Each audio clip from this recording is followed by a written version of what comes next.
Nana po di ay tay pagaubrahon karon diri sa salon ug atuan ni transform ang buhok diri ni ma'am. Ug mao ning before sa buhok sa atong customer ug atuan ning pagaubrahon diri sa salon.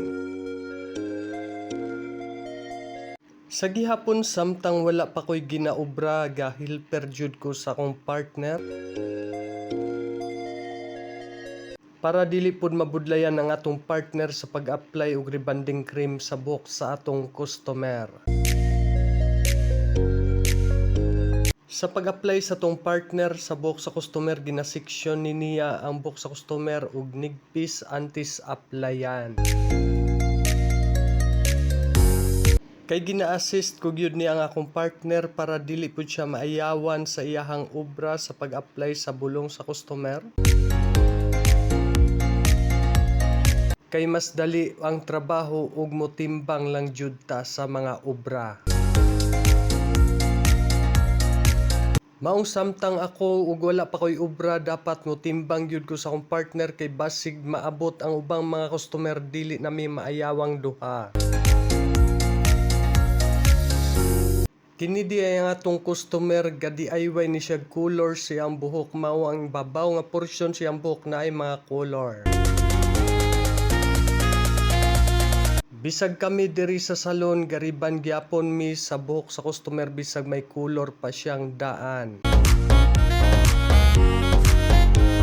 Siyempre sa pag-apply sa rebonding cream sa buhok sa customer ug may color, ato adyong halungan ang may color nga buhok sa customer.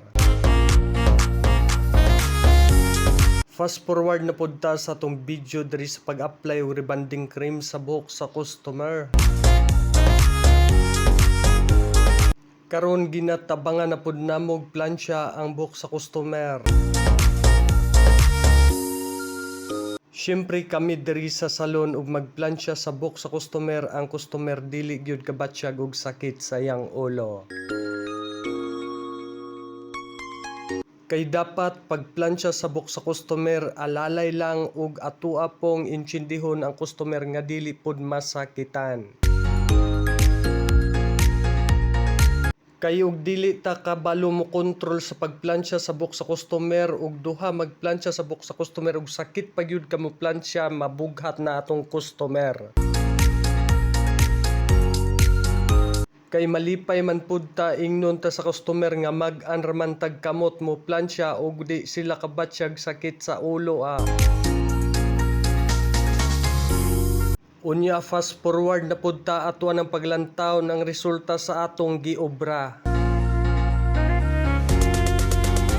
Ug mao na ning transformation sa buhok sa atong customer sa pag-obra nato diri sa salon.